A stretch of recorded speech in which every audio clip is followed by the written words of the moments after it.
Okay, so digital evidence. That's the evidence you're going to need for your key fob cam, for your plug in the PowerPoint cam, for your digital charger camera. Oh, we're going to need it for the bush too. Hang on, I'll fix that. You're going to need to know digital evidence for your drone cam. A lot of digital evidence in here. You're going to need digital evidence for your bush night vision camera. There it is, one night vision camera for in the bush. You're going to need it for your trail cam, for all your trail cams. So digital evidence is going to come into these little suckers in the bush. Your ordinary everyday video camera. It's an old one, but it's to hand. So you need to know all these things in relation to digital evidence. So where do you go to find out about that? You go to the Australian Security Academy's training manager, Patrick Flynn, who will explain to you all about digital evidence. Now, he goes through the history, he goes through the application, and he has the PowerPoint where you can follow along in relation to it too. Very important subject. It's only available from the Australian Security Academy, and here's Pat to tell us all about it. This presentation is going to be dealing with the management of digital evidence. Digital technology is here to stay. Everything we do now is digital, so we've moved on from the analog to the digital, and that's the way it is. The pros or the benefits of using digital technology is that the quality of the digital technology is far superior to that of analog technology. The other thing of convenience is digital files can be copied and processed much quicker and easier than conventional or analog formats. Back, when we used records and cassette tapes, if you wanted to put a record on a cassette tape to play it in the car, you used to have to play the record for the entire time, which was normally 45 minutes or so, and then wait for that to copy across onto the cassette tape. So what we have now with digital files, they can be dragged and dropped and copied and pasted, and they're a lot easier to manage. The disadvantages or the cons with digital technology is that convenience creates some vulnerabilities, albeit a lot of people overthink the fact that digital images can be manipulated so easily that it poses as a risk, for when you're doing investigations. And it's always been the issue of digital files can be changed or tampered with. But back in the old days, when we used dark rooms and photographic techniques, you could do the same thing by taking a photograph of someone, cutting it out, laying it over another photograph with a group, and basically doing the same in a manual way of what Photoshop does. So a lot of people overthink this now. It's fairly straightforward. A lot of the things that you're going to be using digital technology for are very straightforward, and they're difficult to tamper with. The big issue is digital files must be relied on as evidence. Every job that you do in the private sector, you will come across some digital files, whether you create them yourself, whether you're given photographs from someone associated with the investigation that you're doing, or even with CCTV cameras. Everyone has CCTV cameras. They have dash cams. They have all these cameras everywhere, and you're doing your investigation, and you might find a witness or someone will say to you, here, I've got some video footage or some photographs. So those files, digital files, must be relied on as evidence. The easiest way to get your head around digital files is the fact that digital files are classified as documents under the Evidence Act. So digital files are managed and are admissible in any court proceedings in the same manner as any other document. So with a document, to prove a document, you have to prove how the document was created and that the document hasn't been changed from the time that it's been created. So that's exactly the same with digital files. No different to if it's a document that's been created by someone in a workplace, such as a check or something like that. So it's no different. Digital files are classified as documents, so you deal with them the same. Now, when we used to have manual photographic techniques and dark rooms and things like that, what we had was we had your camera. It had an area in the back of the camera where you put film. You exposed light onto the film.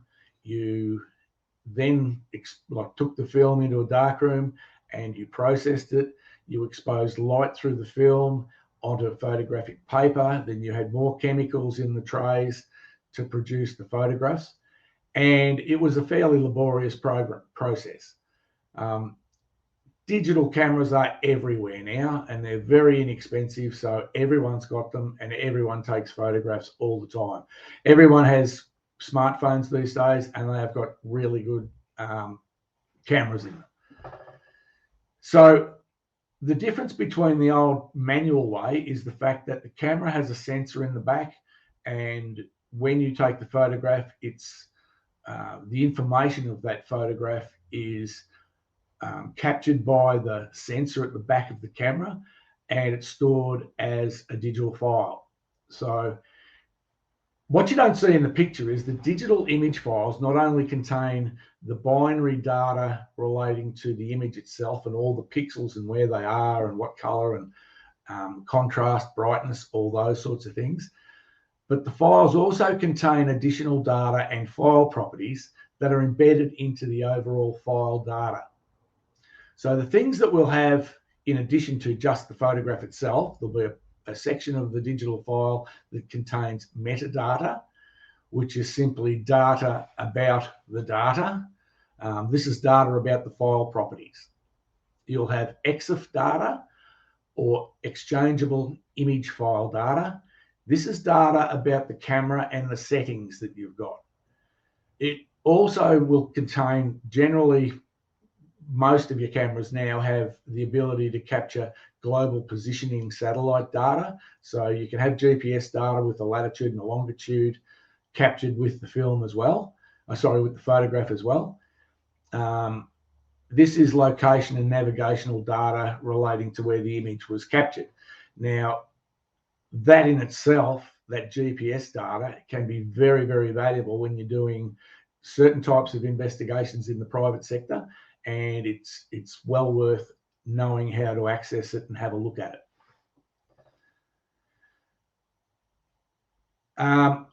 When a file is created or saved on a computer, the operating system automatically creates a hash value and embeds this information in the file data. The hash value is a mathematical algorithm calculated for the whole image. So all of the binary data, the ones and zeros that relate to each of the pixels on the photograph, the hash value does a mathematical algorithm and calculates that hash value for the whole picture and all those little pixels. It's not randomly generated, but it's calculated precisely from the numerical information contained in the file data. On computers, on a PC, if you select the file and you right-click on it, it will bring up all of the information that I spoke about a moment ago. Metadata, EXIF data, GPS data, and sometimes your GPS location data.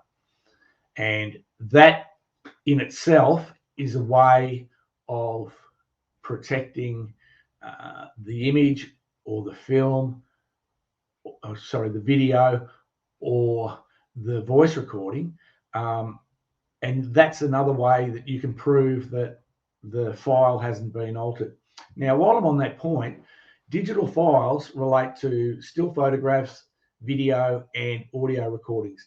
They're all treated in exactly the same way and they're all classified as documents under the Evidence Act. So the hash value is the next thing we look at. Now, that hash value, sometimes it's called hash values, hash codes, hash sums, or simply hashes. Hash values can simply be described as being a digital fingerprint embedded into the file. Now, the three most common types of hash codes or hash values are CRC32, which is an old one. MD5 is the most common hash value that's used by forensic analysts and people like that who are dealing with files to check their authenticity. And there's a stronger hash value that's called SHA1. There's a SHA2, and they're usually done from a military encryption point of view for security of messages and images and information. Now, hash values are most commonly used by the computer and the operating system to uniquely identify files and to speed up the lookup or data comparison tasks, such as finding items in a database or detecting duplicated records. So when you go into your documents and you right-click on your document and you go find where this is located as a search, you will find that all of the places on your computer that you've got that file, such as a resume, you might have your resume in a couple of different folders or a different file structures. It will bring up those three copies or two copies of your resume that you've got stored. You might have one on one drive and another one on another drive as a backup. So it'll find those. That's what the hash value is most commonly used for by the computer. However, the hash value, it's a good way of detecting whether the digital file has been altered or modified in any way. So the hash value itself will change if you modify the file in any way. Now, there's a couple of important terms that you need to look at. The primary image is the first instance in which the data is recorded in the memory. So the primary image is created by what I'll term the capture device. So whether it's the camera, the video camera, the audio recorder, or the phone, the mobile phone that you've used to create a digital file. So that's your primary image. Then the next term that you need to know is the original image. The original image is any bit-for-bit duplication or binary copy of the data. Now, the original image is copied usually across to your computer when you transfer from your capture device to where you're going to process it, which is generally on your computer. So going from the capture image to the computer, you go from the primary image and you create an original image.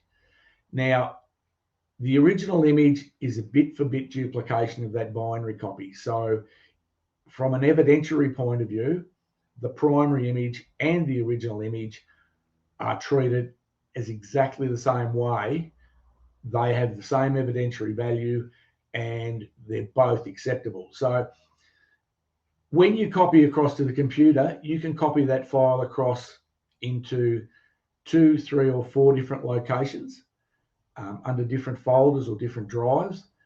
Every time you copy that primary image to your computer, it is an original image. So unlike where we had tape recordings and videotapes and things like that back in the day, where you had your primary image and you had a copy, those terms are no longer used. So you've got your primary image, you create original images from your primary image. They're exactly the same evidentiary value, and you don't have to keep the primary image.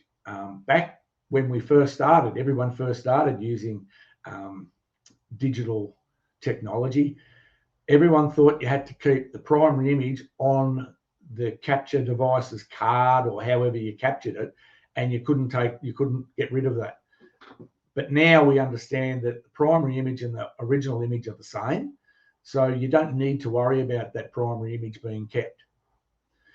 Now, the third term that you need to know is your working copy. So a working copy is any image that has been altered from its primary or original state. So if you have a photograph, say for example, of skid marks on the road, and when you take the photograph, you have a look at your digital photograph, and the actual skid marks don't come up very clearly. So when you go back to your computer and you transfer from your primary image to your original image, you may need to adjust the brightness or the contrast to make the skid marks appear more visible on the roadway. Now, there's nothing wrong with having a working copy. The only thing that you need to do is, when you want to create a working copy or adjust it in any way, you make another copy of the original image, and then you modify or edit the second copy that you've got, which then will become a working copy. Now, coming back to all of this, when we take the photographs, we need to keep notes, accurate contemporaneous notes of how we took it, what equipment we took it on, and we need to keep those contemporaneous notes, because that actually goes towards the weight of proving that the primary image or the primary file hasn't been altered.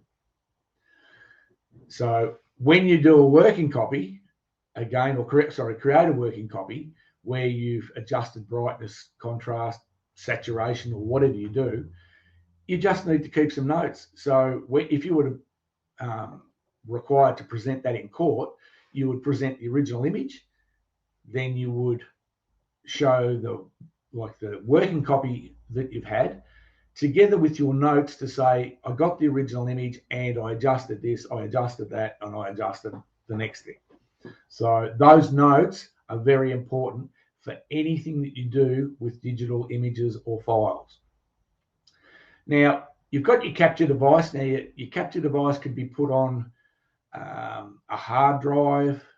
It can be put on a memory stick. It can be put on a USB drive. It can be, we don't see them very often now, but you can put your digital files on DVDs and CDs. There are some clients that still require those to be used, but that's getting few and far between these days. So all of those things you can file anywhere you like. The working copy can be printed, it can be created as another file, or put on any of the transferable media, such as memory cards or USB sticks. Now, how should digital files be stored? It doesn't really matter. From an evidentiary point of view, it doesn't matter where the file's stored. It can be stored on media such as CDs and DVDs, which, as I said, we don't find those very often now. The benefit of those, when we did use those, is the program we use to burn the file onto the DVD or the CD, that creates some metadata in itself, in the fact that how the file was created, when it was created, whether it was finalized or not. So there were benefits in that back when we used those.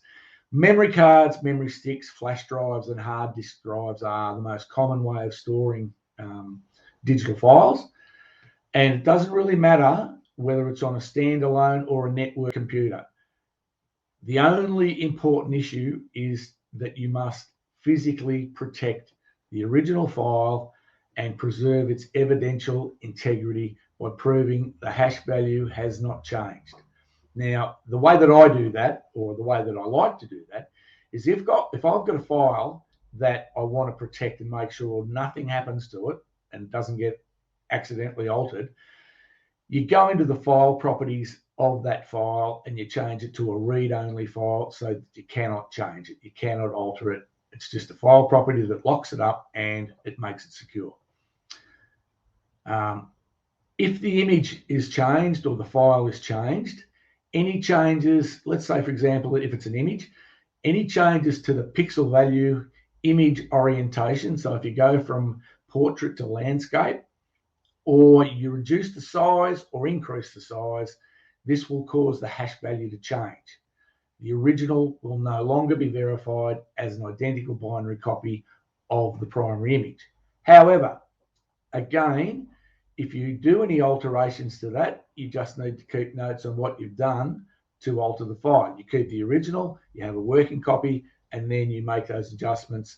You alter the orientation from portrait to landscape or whatever you want to do with it. So again, that's reinforcing the area where you need to make sure that you take adequate contemporaneous notes with the whole process of handling digital files. So if a file gets altered in any way, the hash value will change. The hash value will change and it will be obvious. So when you create a file and then you alter it, the metadata on it will be different. The metadata on there will show the file properties where it was saved on the computer, but the actual creation date and things like that will be different on the working copy as to the original. Now, I'll just round this up by dealing with a few issues that relate to using digital files as evidence. So handling digital files for use in court, the big thing that you want to do is you should consider how you intend using the evidence in a criminal or a compliance proceeding, and you need to pay attention to a few things. Now, the capture medium or media is probably the first and most important part. Memory cards for cameras, voice recorders, video cameras, things like that, they're very cheap now. They are very, very cheap. They're only a few dollars each. Now, if you're going to do a series of photographs, for example, on a job that you've got, you format the memory card or the media that you're going to use, and it should be completely blank and formatted right as a blank canvas. Now, if you're going to do multiple jobs, say for example, you're going out to do 3 or 4 jobs in a day, take 3 or 4 different memory cards. Don't put extra photographs from a second job on the first card, because the second job, let's say for example, you took 6 photographs in the first job that you did, and you went to the second job and you took another 6 photographs. When you go to court and you're using the photographs from the second job that you've done, those photographs, their original file numbers on your capture device, whether it's your phone or your camera, will start at number 6. Now, the first thing that a defense solicitor or barrister is going to ask is, where's the first 5? Now, what you've done, by using the one memory card for the 2 jobs is not incorrect, but you then have to stand up in the witness box and explain why the first 6 photographs relate to another job. They're unrelated. You will find more than likely the defense solicitor will throw some challenges at you to say, I put it to you that, the reason why we don't have those first 5 photographs is that those first 5 photographs were beneficial to my client, and you've just eliminated those, so your case looks better in court. So again, use a fresh card for each job. Some people, such as the fire and rescue, they actually go out and they do a lot of inspections of fire safety equipment, like fire extinguishers and smoke detectors and things like that. And they may do a dozen jobs in a day. So what they do is they use the one memory card, but they also have a log of all the photographs, where they were taken, what they were taken of. So if they had to go to court with it, they would have the memory card that's got all the photographs and all the jobs, and then you've got your log, or they have got their log to show where the photographs were taken at what time and what place. So your capture media, easiest way, have it blank, have it formatted, and use a fresh one on each job. Now, your capture device settings, make sure your capture device settings are correct. In particular, time and date. Now, in the summertime, if you live on the Gold Coast or in northern New South Wales, you only have to drive 10 Ks and you're in a different time zone. So when you take photographs, you should specify what time and date the photographs or the files were created, and specify whether it's Eastern Standard Time or Eastern Standard Daylight Savings Time. So time and date are very important.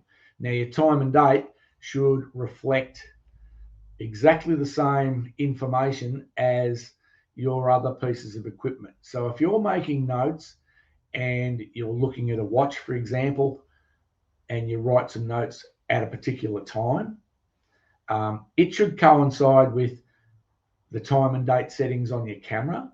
It should coincide with the time and date settings on your computers or your laptops or your iPads or whatever you use to do your work.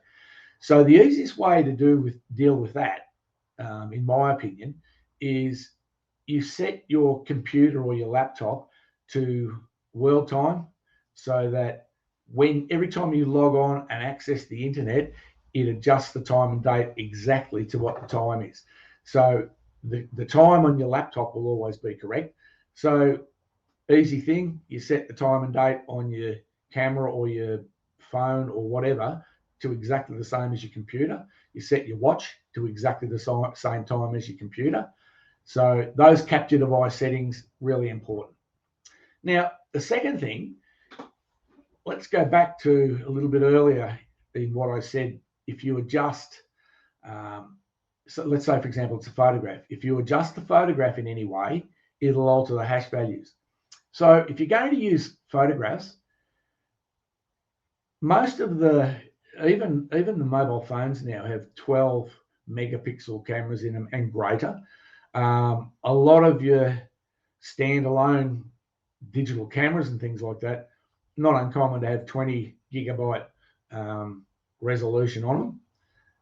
And one of the problems is you don't need to have that resolution. You don't have to have the 20 megabyte resolution, because you're not going to blow it up to poster size. All you're going to be doing is using it for a report, maybe printed. Biggest probably will be an A4 size, maybe for a report. If you go to court, you only ever print out at A4 size generally. And if they're going to hand those out to the jury or the magistrate or whoever's there, doesn't have to be that great. It doesn't have to be a 20 megapixel photograph. What I tend to do is I'll drop the photographs down to as low as I can, and I've got a late Android phone at the moment, and the lowest I can drop it down is 3.4 or 3.9. I can't remember now, but I can only drop it down to 3.4 or 3.9 megapixels. Now, with the image, for example, saved at that resolution, that 3.4 or 3.9 megapixel, you don't normally have to resize it to a smaller size.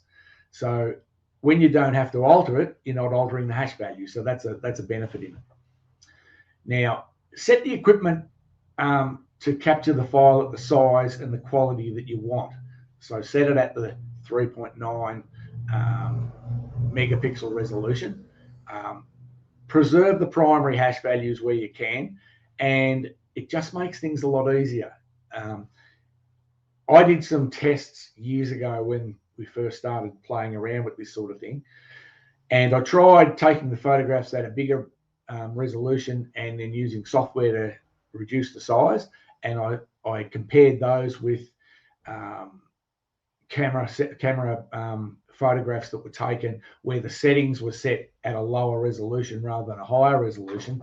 And when I set the camera down to a smaller resolution on the camera, the quality of the image was far better than if you had it taken at a higher resolution and then use the software to compress it down. So have your capture device settings at what you want, what size, quality, and consider the end use and what you're going to use it for.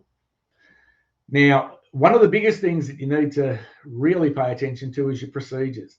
You've got to do things the same every day. Every day you do things with digital files, your process should be exactly the same. In the big scheme of things, you should have procedures that are written procedures. If you've got a number of people in a workplace that are doing work involving digital images, everyone must be doing things the same. The easy way to deal with that is when you go to court, if you get cross-examined about how do you know that you did this or why did you do that, you can say, well, this is the way that I do it every day. This is the way that I do the management of my digital files, and it's my practice. Nothing alters. This is the way that I do it. Now, you will be far more credible in the witness box when you can say with confidence, that's exactly how it is because that's what I do all the time. Now, lastly, I touched on it before, keeping notes and records to document the audit trail is really important. You've got to develop really good habits with your record keeping in regards to how you capture, store, and manage your files, your digital files.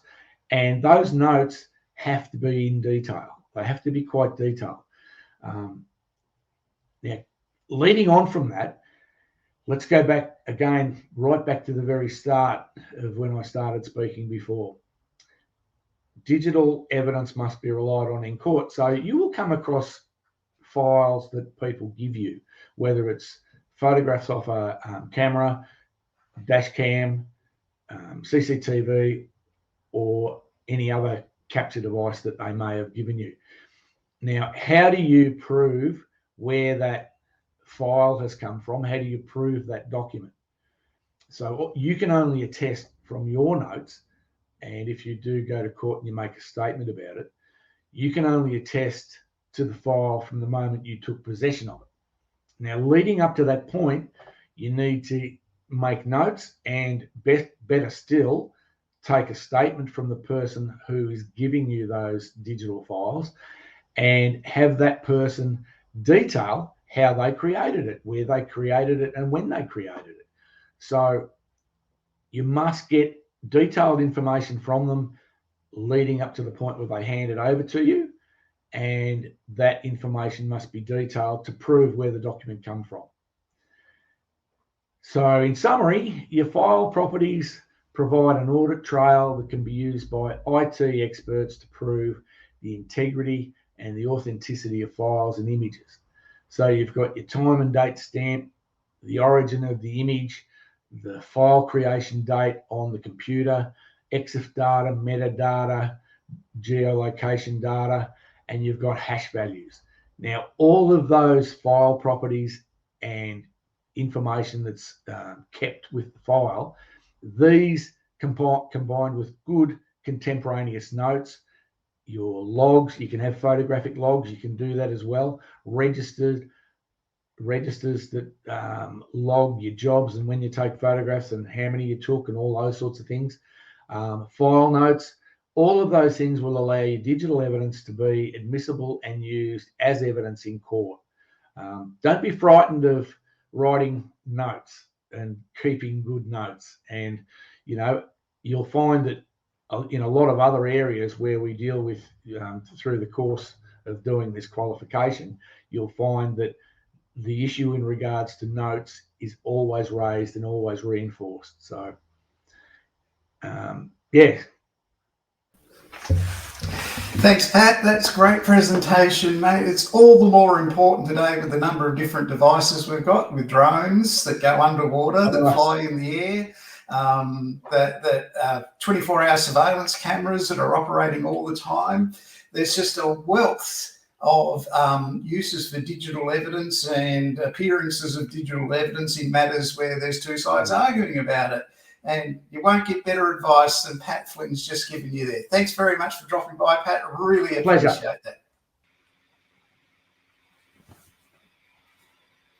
Thanks for that, Pat. That was a really good presentation, really valuable information for our students who are out there using their night vision cameras. See in the dark, their key fob cameras. They're plugged into the PowerPoint cameras and their drones. To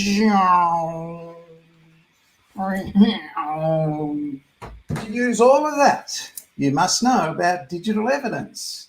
And through Pat Flynn today, you've learned all about that. I'm Mike Evans from the Australian Security Academy. That was digital evidence for the Victorian Police Licensing Regulation Division required 24 hours of compliance training live at the Australian Security Academy during the COVID-19 pandemic, where we can't have classes.